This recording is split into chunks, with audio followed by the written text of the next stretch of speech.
Hi everybody! Welcome back. So, this video is going to be all about TPR. Now, what is TPR? I see this question so often in the Facebook groups. TPR stands for Total Physical Response, and it's a teaching method developed by psychologist James Asher to help learners of a second language master their new vocabulary. How do we do this? Well, as in the name, you totally engage with the new words. Now, I can try and elongate that definition. I could, find better examples, but I think I'd rather do a little experiment. So bear with me for just a little bit. Un chat arrive. Chat. Chat. Dis bonjour, chat. Bonjour, chat. Cercle les yeux du chat. Cercle les yeux. Super. Le chat regarde la feuille de papier. Il clignote un œil. Clignote un œil. Clignote un œil. Génial! Okay, thank you for bearing with me. I'm hoping that was really confusing. You probably guessed what I'm trying to get my student to do, but did you really understand what was happening? Now, unless of course you speak heavily accented French, I'm guessing not. So let's try that again, but this time I'm going to add TPR. Un chat arrive. Meow, meow. Chat. Chat. Dis bonjour, chat. Bonjour, chat. Super. Miaou, miaou. Cercle les yeux du chat. Cercle les yeux du chat.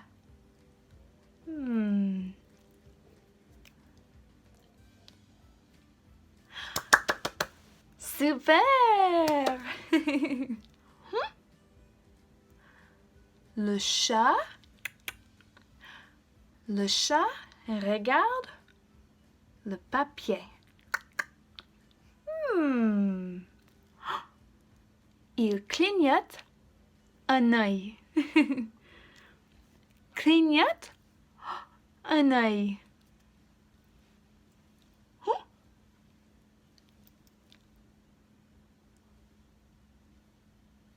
Clignote. Oui, génial, génial. Bump. So, thank you for bearing with me. I'm hoping you can guess what I was trying to say the first time now, right? If you're preparing for your interview, you may actually recognize this as one of the slides. A cat arrives. Say hello to the cat. Circle the cat's eyes, please. Can you wink like the cat? So thank you for bearing with me. I hope it's obvious that I've come to rely on TPR a lot. Now, of course, it shouldn't be the only tool in your toolbox. There are other things like props, hello cat, which work just as well. But I have always been a fan of TPR. Why? Not only are you totally responding, but the child is engaging even more. So if I say, blink your eyes, and I get right in their face, I'm encouraging them to come closer and try this out themselves. I find it so helpful to have a physical movement associated with a new word. Now, this is something that I'm still doing 10 years after studying French, with the most basic of words too. G for gauche, or left. D for droite, or right. It's hard to juggle them. Now, maybe that's silly, but I find it so helpful just to have that physical association. Even if I confuse gauche or droite in my mind, I know I can always just check with this and know it. TPR can help us remember the syllables of a word. Think of something like kangaroo. Now think of it this way. kangaroo. That can really help a student. Then they're laughing, they're having fun, they're paying more attention to you, and they're more likely to remember this new vocabulary. We don't want our kids just to memorize a word, we want them to be able to use it. So why not have them use that from the very moment you're teaching the word? Wink. Good, very good. Using TPR in your lessons is also a great way to gauge comprehension. Now take for example the word cat. When I first introduce the word, I'm really playing this up. I've got my cat ears, my little paws, my meow, and my whiskers, right? So I'm really trying to paint the picture for this child. Cat, cat. Good. Now we're going to use this word throughout the lesson. The first few times we see a cat, I'm going to repeat this. Cat, cat. So I'm repeating both the movement and the word. But now as the lesson goes on, I can check their understanding. If I say, oh, look, meow. Good. Now in this case, I'm pointing at my mouth. Say, cat. Of course, maybe they're not going to understand the command, say cat, so you have to use your motions, meow, meow. If they can look at all of that ridiculousness, but say cat at the end, I have done my job. So after 3 years of teaching ESL, I've got about a dozen TPR moves in my toolbox. These are ones I use all the time. So for every example, I'll first say what exactly I'm trying to teach, and then show you how I do it. Repeat after me. Monkey, monkey. Good. So this is called my mouth point and my ear cup. I don't know, call it whatever you want to call it. I know it looks a bit silly, but I love doing the mouth point because one, it prompts the student to speak. You know, put your attention all right here. And on the flip side, it also highlights the specific word I want them to say. Now, we as ESL teachers have to simplify every sentence we say. However, sometimes it does still slip through for me. If I want the student to say monkey, sometimes I make the mistake of asking, can you say monkey? Monkey? My goal is for the kid to say monkey back and not, can you say monkey? Like, I've made that mistake before, so again, that's why I really advocate for doing that mouth point on what exactly you want them to say. When you do the ear cup, you can look right at the student, say I'm listening, come on. Sometimes I like to look away if I sense the student is shy, or to have them really put all their attention right here. What do I want? I want to hear them say something. If I'm asking a question like, how are you? I don't want to do the mouth point because maybe my student will think she wants me to repeat that exactly. How are you? How are you? Like, no. So if it's more of a conversation, keep it open, but still do the ear cup to prompt them to speak with you. How are you, Jasmine? Happy? Me too. Number 2, how to ask a yes or no question. Now for beginning students, they might not fully comprehend when you're asking them a question, even a simple yes or no question. So I find it helpful to really spell out that yes and no. Do you like soccer? Yes or no? Yes or no? Number 3, give me 5. I love prompting them to give a high five a little early on in the lesson because it helps build rapport for one thing. If we can physically touch, well then we can speak because we've already passed the one hurdle. Of course, we're not physically touching. This is all through a webcam, right? The older kids understand this very well, so again, it adds a little bit of whimsy, I guess. What I've learned studying a language is that you have to have a sense of humor about it, so even though it feels a bit silly sometimes, I'll still do that with my older kids. Why not? Number 4, circle it. Here's how I teach circle it for the absolute beginner. So imagine in this example, we're looking at a slide with a picture of a dog on it, and I want the kid to circle the dog. Again, this is for the absolute beginner. Give me 5. Yes.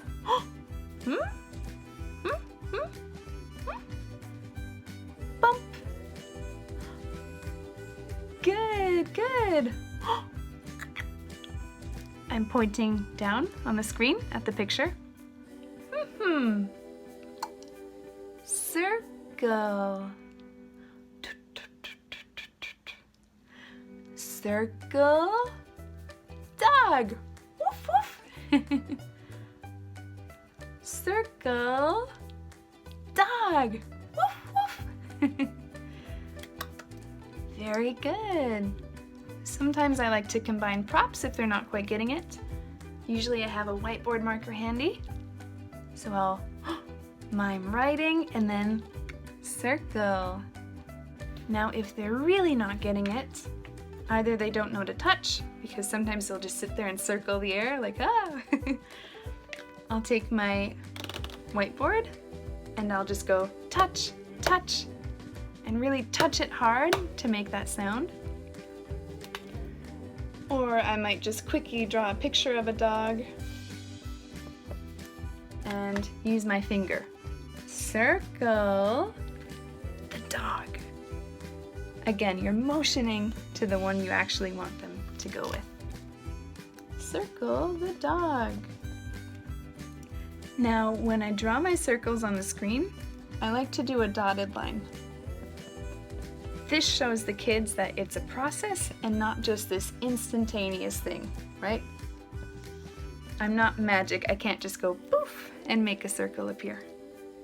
If you want to get really fancy, with one hand, draw your circle on the screen, and with the other, be waving it in the air so they can see both motion and process on the screen. Now finally, if they're really not getting it, I take out my real dog and I say, oh, touch, touch, yeah. They love interacting with the dog. And then I motion to the picture of the dog. Touch, dog, touch, good. At this point, I hopefully see little marks, and I reward them right away. I'll give them a star just because they touched something on the screen, and I want them to do that more. So once they touch, I'll reiterate. Circle, dog. Good. This is by far one of the most complicated things to teach to a beginner student. Fingers crossed the parent is right there and they can help them if they don't quite understand it. That doesn't always happen. So sorry to go on a bit of a rant about circle it, but I wanted to show you every possible outcome and how I address it. Number 5, I see a, Motion to yourself, make binoculars, show you're looking around, and pinpoint what you want them to be looking at too. This is a sentence I use all the time. I see a with the students. It's a very simple way to have them practice a full sentence, and anytime they can be doing that, it's a good thing. Kind of similar with my younger students, if I teach colors, I will tell them to look. So again, first you have to model. Look, I see yellow, yellow. Good. Look, I see yellow. Yes, banana. Good job. Now I want to prompt them to look around their house for the color. So I get right in their face, right up to the camera, and I look around. Now pretend you're almost looking through your phone, your tablet, whatever it is, and actually physically look around the room with them. Can you see yellow? Now watch the student. Sometimes you see it click. This usually takes a couple of seconds for them to really understand it. And sometimes I do have very helpful parents who will just, you kind of see it come in off screen. Ah. Oh, okay. That always makes me laugh a bit, but the students do get really excited finding yellow or red, whatever it may be. And again, just as we like to engage the body as we learn new words, we like to engage our real life a lot. If kids can start using real life context and apply it to new vocabulary, it's just going to stick that much better. Number 6, let's talk about phonics. So when I'm teaching letter sounds and helping to equip the students to be able to read on their own, I like breaking up the phonemes in a word. So take for example the word cat. I will circle the letter C. C, C. Good. C, k, k. C, k, k. Good. Notice how I'm trying to reiterate the sound of C. So this really doesn't have to do with TPR, but it bears mentioning when we're talking about teaching phonics. Something that a lot of teachers tend to do is add an sound at the end of the letter. So M becomes M, B, B, T, T, T. Now what you want to do is not add that M is B, B, B, T, T, T. Why do we need to do this? Well, imagine a child has learned to say M, T, or B, or for the letter C, K. Think of a word like cat. K-a-t, k-a-t, cat. What's that? This is something I hear many students do. It's a very common mistake. And it's too bad because, again, we naturally add a vowel sound. It's very comfortable, so sometimes they can master the first part of cat, ca, but they'll say k-at, cat, cat, bat, mat. I hear this so often, and it's a really hard thing to correct once they've set that habit in place. So do take care when you're teaching the letter sounds. I know it's habit. I did this too when I first started, but do not add that Now I circle at on the screen. At, at, at, at. Good. Put them together. K, at, cat. Good, good. I love doing this with my students because I see them pick up this habit on their own. So some of my longest standing students will just do this out of habit now. M-an, man, p-an, pan, t-an, tan. Like, yeah, Peter, good job. Do you need a break? Number 7 is stand up, sit down. So sometimes just to break up the pace of a lesson, or maybe engage the student more if I sense they're getting bored, I'll just randomly say, stand up, please. Stand up. Now you physically should stand up with them. Model getting up out of your chair. Good. Now sit down, please. Sit down. Good. Stand up, please. Stand up, come on. Good, sit down. Usually I see a little smile crack on the student's face. So then I'll say, now you be teacher. You talk, I listen. Good. So I'm trying to get them to tell me to stand up, please. And then I stand up. That makes them laugh. They tell me to sit down. We do this for however long they want to. I don't know, maybe that's silly, but I find it really fun. And I think they appreciate the role reversal. They like it when they can be the teacher. Number 8, make a sentence. So again, you always want to encourage the students to speak in a full sentence when they can, but sometimes they might miss a word, especially articles. I see cat. Good, but... So what I like to do is I'll point at my mouth to say each word, and as I do that, I count.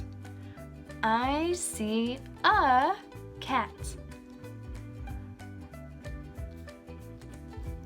Good. I like giving them that physical reminder of you need 4 words, buddy. And I like adding emphasis on the words they miss. I see a cat. Sometimes when I do this, I see a cat, the student will look at me and then say, 4. And yay, but that's not what I want. So then I change to little nubs. I see a cat. Usually they get it by then. Now, if that doesn't work, I will start singing it. I see a cat. I see a cat. Maybe the student just misheard me before, so adding a little bit of melody can really reiterate each word is its own little unit. When you do this, it's also very helpful to model that the notes are going down and up. Now, if they make this mistake more than once in a lesson, I'll just hold up my hand. I see cat. I see a cat. So notice how I'm giving them pieces of the puzzle. Now I'll point at my mouth again. Very good. So again, I take my 2 separate pieces, I give them the first one, but I'm prompting them to fully complete the rest of the sentence. Another way to prompt them to make a sentence is just expanding your hands, but I like to reserve this for older students because I want to make sure that by doing this, they don't make those grammar mistakes again. It's good to let them know very clearly how many words should be in their sentence. Number 9, answer my question. To prompt the student to respond to you, make it very clear whenever you're asking them a question. What do you see?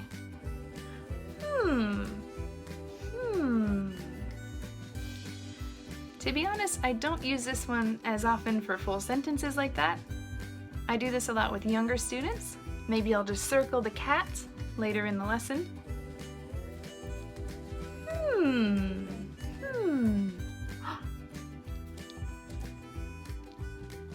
Good. Notice how I didn't even say any words in English. It was all motion. They were the ones who are speaking. In an ESL classroom, you want the students to be speaking as much as possible. So the less the teacher can say, the more the student can say. That is a good thing. Especially as students get older, it's much better if they are the ones doing most of the speaking. With younger students, you can try for about 50-50. Teacher talks, student talks. But when they get older, you want that to start being a little less equal. For younger students, it's completely okay to have a 50-50 ratio of how much you talk versus how much they talk. It's completely okay if you just pass the lesson repeating. Now, of course, that's not ideal. You want to work out of that, but if they're at the very beginning, you just need them to be comfortable speaking, for one thing. So don't sweat it too much if you have a lesson where the student just repeats. The next 2 I almost always use with my older students. So at these ages, we're trying to really reiterate, when to add the S at the end of a verb. He runs, I run. S, no S. So to practice our subjects, I add a little bit of rhythm and lots of motioning. I run. You run. We run.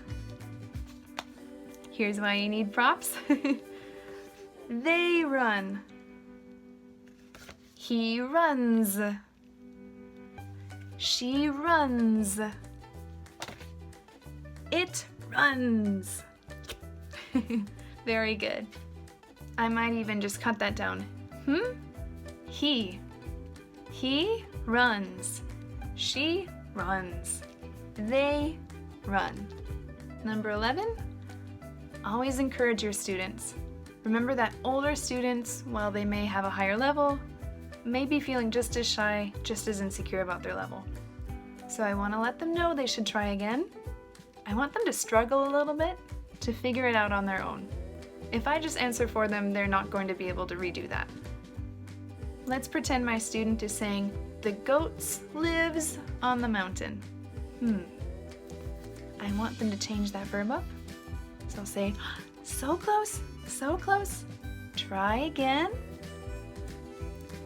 The goats live, live. Good. So notice again, physical cue, shorten the word. But I'm trying to be very encouraging. So I'll hold my hand up very high, like you're still doing very well. You're almost there. Come on, come on. Try it again. So now, anything beyond that, any new word, you're just gonna have to improvise. This is again why I say the teacher is the very best prop. So what if I want to teach the word basketball and I can't find this guy because it's perpetually falling and bouncing away? I make the motion, right? Basketball, basketball. Here's a tip from teacher Tina, who I watch a lot of videos of on YouTube. She likes to sort of match the syllables with the word. Basketball, popcorn, popcorn. Good. I was in a lesson the other day with a very bright student. She's so articulate, she's so cool. And we were working on a slide that had both as a vocabulary word. And I remember thinking, please don't ask me what that means, please don't ask me what that means, please don't ask me. Teacher, what's this? I had to improvise, and I couldn't really think of any props in my drawer that would help. And then I realized, look at this.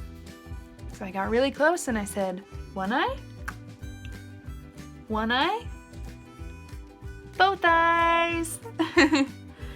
And she got right in the camera with me and she was laughing and, both eyes. Now that's part one of the word both.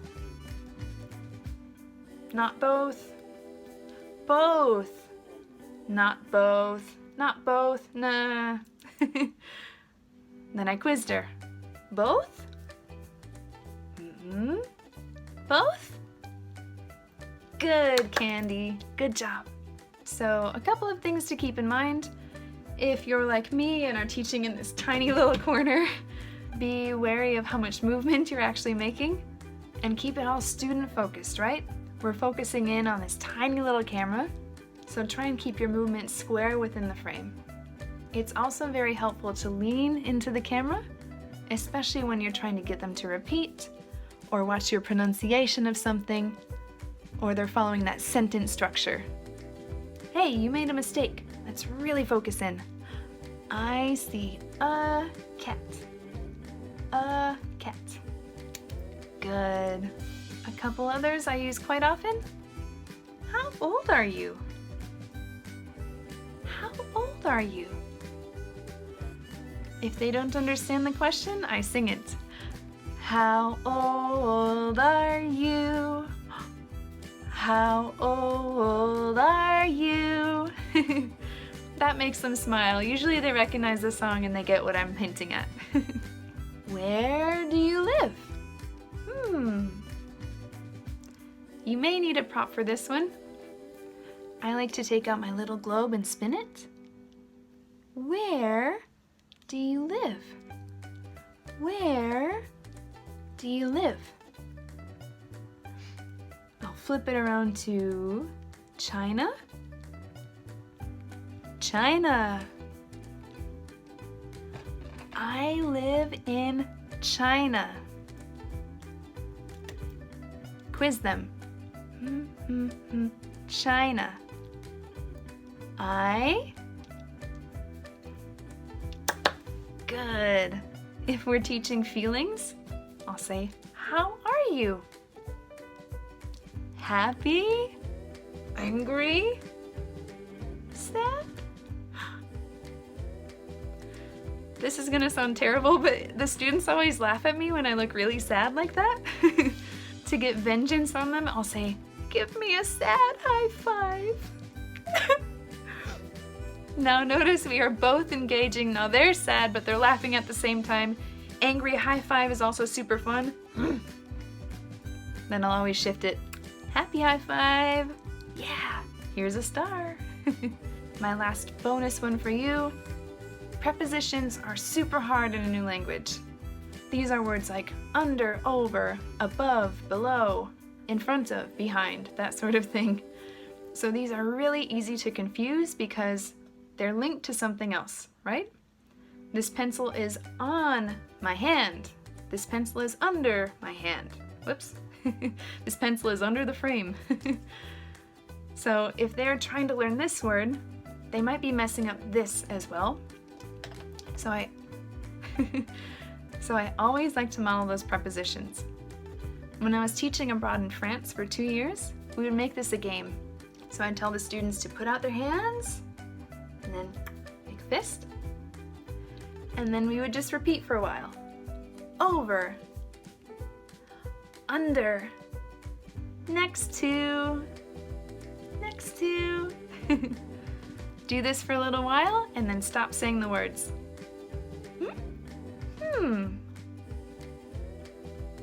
Over, good. Under. Whoops, I just messed that up. You get the idea, I'm so tired. What's really fun is when you have a classroom full of French youth and you can embarrass them a bit. I would do a sudden death round, invite about 10 students up, and I'd just say over, under, and all the other students got to be the judges as to whether or not they did this right. And the further we went, the faster I started to say it. It was really fun. I miss those kids. So there you have it, my dozen or so TPR strategies that I use every single day. If you like this video, please hit subscribe. If there are words or actions you're not really sure how to teach, write them in the comments below and I'll see what I can come up with to help you out. I'm also very excited to announce I've got a website and it's all for ESL teachers. Come and see the site at www.mypalfishjourney.com. I have info sessions every single week, and I'm also very happy to offer one-on-one coaching. It has an e-course for new teachers. It has all of these different resources for your classroom, like decorations and reward systems. Of course, Paul is hanging out there too. You can print him out. So whether you're totally new to the idea and just thinking about it, you're wondering how you can start teaching, what are some good strategies, or maybe you've been teaching for several years but doing this online is a different animal, I'm very happy to help you out. Of course, you can always find me and connect with lots of other teachers on Facebook. Find us at Palfish, Getting Hired, Getting Started. I hope to see you there. And regardless, thank you so much for watching. I love making these videos and I love our online teacher community. Thank you. Goodbye.